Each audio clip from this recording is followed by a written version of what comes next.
Hi, my name is Luis Munoz, and I chose to analyze the UFC for my video project. I usually do not watch much sports or television, but a few weeks ago, some friends invited me over to watch a UFC fight. It was the Conor McGregor versus Khabib Nurmagomedov. One of the main reasons I ever became aware or knew what the UFC was because of Ronda Rousey. I remember seeing her over the news pretty often, whether it was like advertisements or sport magazines. After taking this course, I decided to go back and review some of Ronda's and Conor's fights. I chose both of them because I feel like they're the face of the UFC. A lot of people know about the female and male part of the UFC because of both of these fighters. Um, some quick background about the UFC. It's the Ultimate Fighting Championship, so it's known as the UFC. It started in the US in 1993, but it wasn't sanctioned by the Nevada Athletic Commission until 2001. The UFC organizes several fights between some of the best mixed martial arts fighters. Even though the UFC has been around since 2001, it did not sign its first female fighter until 2012, which was Ronda Rousey. She was the first American woman to win an Olympic medal in judo in 2008, but she was now the first woman to be signed by the UFC. On November 27th, I took some time to watch and analyze the last three fights for both of these fighters. Pretty much went through several of their fights, took some notes. I paid attention to some of the comments were made, so some of the pictures, advertisements, even like the noise of the crowds of their cheering, and I found some interesting things. But one of the first things I noticed when comparing the fight was the crowd size. There's some comments made about having the event sold out. It was at the same stadium, I believe, as the T-Mobile Arena, if I'm correct. Just pretty much both stadiums are sold out for both of these matches. However, one of the things I did notice was there's a big difference in fan cheering. I noticed for the male fight, the Conor McGregor fight, it was clearly louder than for female fights, which was not as loud even though it was sold out as well. I looked at this from a structural point of view and asked myself, why is there such a difference in cheering between male and female sports?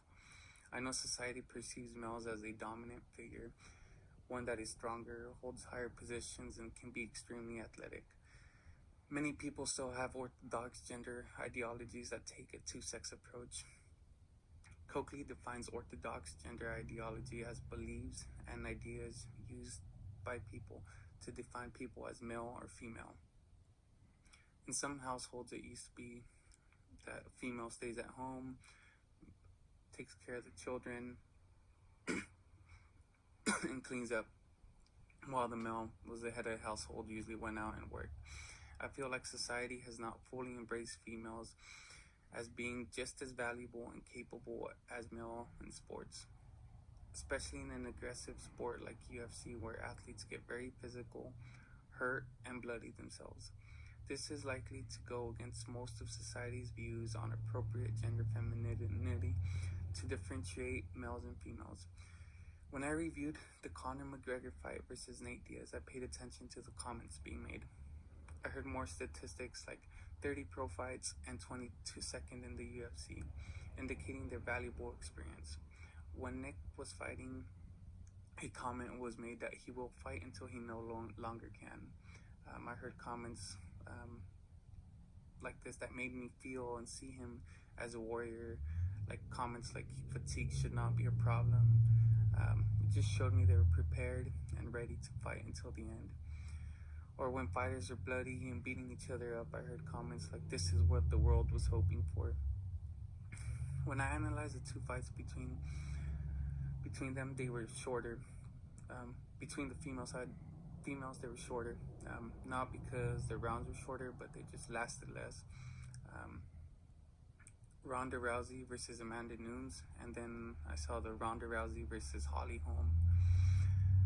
There are comments made like she's hurt or she's in trouble. To me, it kind of indicated something bad was about to happen. Also heard comments like she lit Ronda up like a Christmas tree. She was getting beaten up, or she was completely smashed or rescued by the referee. Even during the fight, the first round, and this was all during the first round of the fight against Holly. The commentator mentioned that this was Ronda's longest fight and she looked exhausted. He said it takes a lot of energy to be a rock star. All of these comments were made in the first or second round of each fight. When Holly won, she was the second undisputed champion in the UFC. When I saw this, I realized how new females are to the UFC sports. Females wanting to be part of a male-dominated sport are examples of resistant agency. Lauren Dew defines resistance agency as building or transforming institutions so that they speak to the needs and interests of women. We can see fighters like Ronda Rousey or Holly Holm trying to be relevant in the UFC sport because they're aware of the hegemonic masculinity dominance over many sports, especially in the UFC. At the end of Amanda Nunes fights, she talks about there being very many gals in the UFC that have a lot of talent and are constantly working hard. Ronda Rousey became the first female Batman champion on February 23rd, 2013 after defeating Liz Carmouche. I found this information on the ESPNW website. As I looked at the video, I was doing some research. I found the ESPNW website. I figured the W was referring to women, but I had to double check. After some quick search, I realized it was women. I came across an article from Forbes discussing ESPNW backlash that happened in 2010, with many females wondering why there was a separate website for them. ESPN claimed it was a dedicated platform. This article also talked about the majority of the writers on ESPNW actually being women. Some females support this website. There was other cases where females discussed knowing about other females sitting in their car out of fear of being criticized for celebrating in the wrong moments. This is an example of reproductive agency. Reproductive agency, defined by Lauren Dew, is women simply insert themselves into dominant institutions and firmly situates women's actions and bodies within the structural gender order that oppresses them. We can see reproductive agency playing its role because women fear not fitting in or conforming to their gender roles and social structures they consider themselves a part of. I find it interesting how much of an effect this takes on our lives. The way we are raised and who we surround ourselves has such an influence. I accessed the UFC website to look for some analysis on their athletes. At the top of the page, we can see links that help users filter through 468 athletes. There is 3 links, all women and men links. I figured I could look Ronda Rousey when I clicked the women link of the females athletes filtered, and the female athletes only filtered to 68. I was not able to locate Ronda, but was able to find her in the Hall of Fame. Out of the 29 people in the Hall of Fame from the year 2000 and on, Ronda is the only female athlete in the UFC Hall of Fame. I looked up Conor McGregor. Right away, we see his record: 21 wins, 4 losses, and 0 draws. We can see some of the imagery here. There are bloody images of previous fights. I feel like they provide an intense and masculine feel. Since I could not find Ronda's highlights, I decided to pick another female athlete.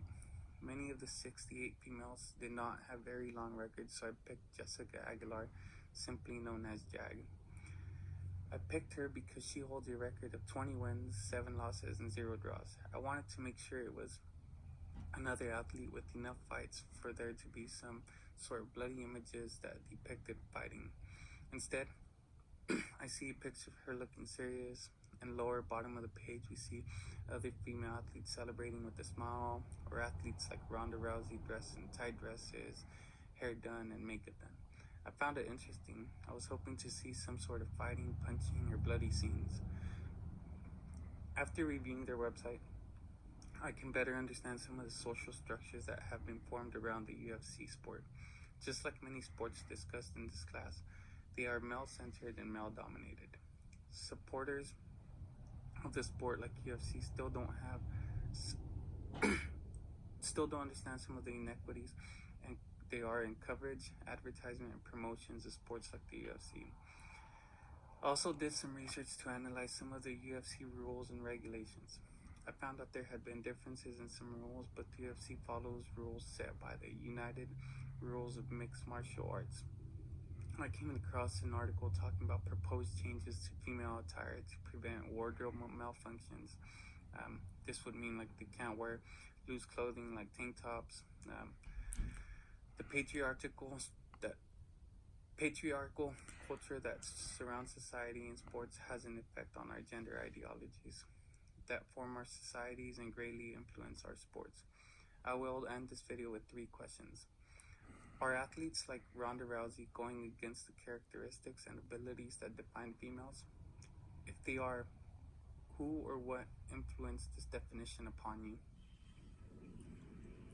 With more female athletes stepping outside of gender norms, will the new interest be based on their ability, or is society just interested because it's something new? Finally, can you imagine a society where female and male sports are equally as important and interesting, where people are willing to pay to see them as a main event for all sports? Thank you for watching.